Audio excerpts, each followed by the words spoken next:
Pendant des siècles, la France a été l'une des puissances les plus influentes du monde. Empire, culture, armée, diplomatie, son empreinte est partout. Le nom de la France a résonné dans les couloirs du pouvoir, de l'art et de la philosophie.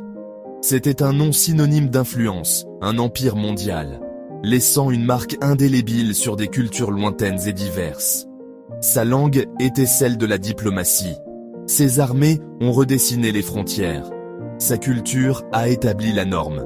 L'ombre de cet immense héritage est longue, et sa présence se fait encore sentir dans l'architecture, les codes juridiques et les usages internationaux. Pourtant, aujourd'hui, un autre récit s'est imposé. Les murmures de déclin se sont mués en un cœur constant, en France et à l'étranger. Économie sous pression, tensions politiques, perte d'influence internationale. Alors une question se pose.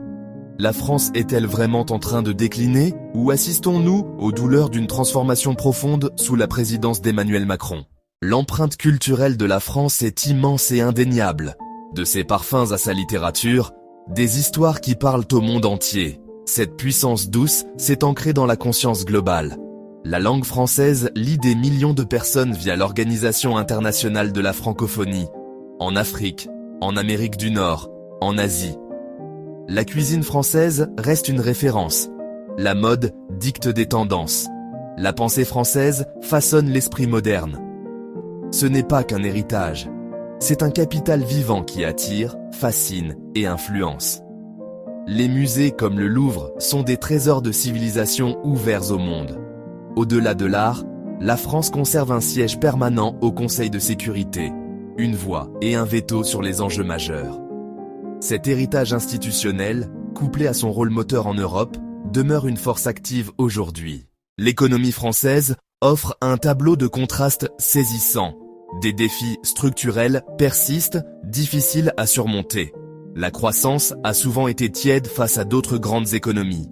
La dette, lourde, limite la capacité d'investir dans l'avenir. Le chômage des jeunes et de longue durée reste élevé dans plusieurs régions.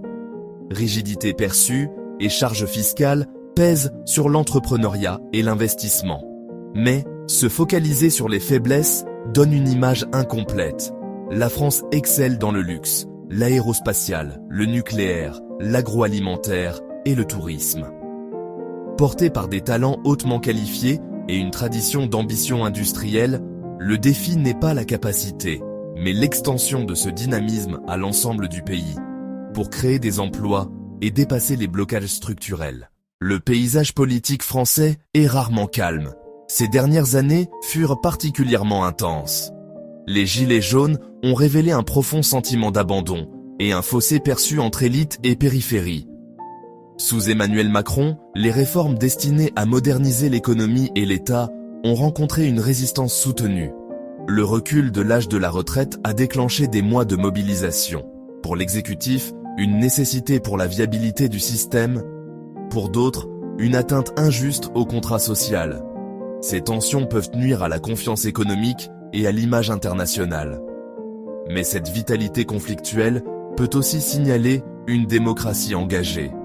La vraie question est de canaliser cette énergie vers un dialogue constructif plutôt que des cycles récurrents de confrontation.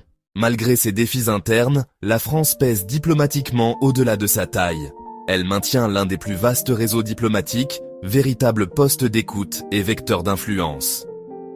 Paris privilégie le multilatéralisme et a façonné l'Union européenne comme multiplicateur de puissance.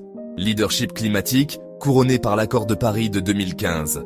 Un rôle significatif, souvent débattu, en Afrique, liens politiques, économiques et sécuritaires en évolution.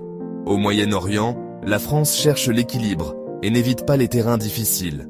Dans un monde multipolaire, sa voix n'est qu'une parmi d'autres. Pour rester influente, sa diplomatie doit rester agile, stratégique et crédible. Adapter l'ambition gaullienne à une ère d'alliance fluide déterminera si la France demeure faiseuse d'agenda ou glisse vers la marge. À l'ère du soft power, l'importance de la puissance militaire est parfois sous-estimée. Pour la France, elle demeure un pilier non négociable de son identité et de son statut. La France conserve une capacité militaire à spectre complet, rare en Europe, Sa dissuasion indépendante, la force de frappe, garantit sa souveraineté ultime. La permanence à la mer assure une capacité de seconde frappe crédible et sécurisée. Des opérations comme Barkhane ont illustré une aptitude à conduire des missions exigeantes, loin du territoire, sur la durée. Contribution aux coalitions, police du ciel, sécurité maritime, maintien de la paix, une armée aguerrie. Quand la France parle sécurité, ces mots s'appuient sur des moyens tangibles, donnant poids à sa diplomatie et protection à ses intérêts. Le XXIe siècle est multipolaire, le pouvoir se diffuse, de multiples centres émergent. Les États-Unis demeurent prééminents sans domination incontestée. La Chine s'impose comme rival économique et militaire. L'Inde, la Russie, le Brésil affirment leurs intérêts. La France doit gagner constamment son influence, non la présumer. Cap, autonomie stratégique promue par Emmanuel Macron sans rejeter les alliances. L'Union européenne, véhicule principal, réglementé, négocié, mutualisé, avec un moteur franco-allemand malgré ses complexités. Équilibrer Washington et Pékin, réinventer les liens africains face à de nouveaux compétiteurs, bâtir des coalitions au cas par cas pour rester partenaires indispensables. Parler de déclin est trop simple et trop définitif. La France ne se fane pas. Ses atouts demeurent considérables. Conseil de sécurité, armée dotée du nucléaire, industrie de pointe, un attrait culturel global et un capital intellectuel profond. Nous voyons une transformation difficile et souvent douloureuse. Innover. IA, transition énergétique, diplomatie créative, culture et langue comme pont d'influence. Équilibrer compétitivité et justice sociale, ambition mondiale et réalité multipolaire, c'est le cœur de la mutation. Non pas une chute, mais une ascension difficile vers une puissance pivot moderne. Crise ou transformation, ce n'est pas une histoire terminée. La nation est vivante, en introspection et en changement. Les faiblesses sont réelles, mais les forces le sont tout autant. Pressions économiques, divisions sociales, tensions politiques, des défis sérieux. Dans une compétition mondiale accrue, toute hésitation coûte.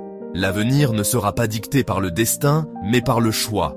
La France est à la croisée des chemins, entre passé glorieux et futur incertain. Nation en mouvement, société en débat, puissance en transition. Le monde observe, le chapitre final reste à écrire.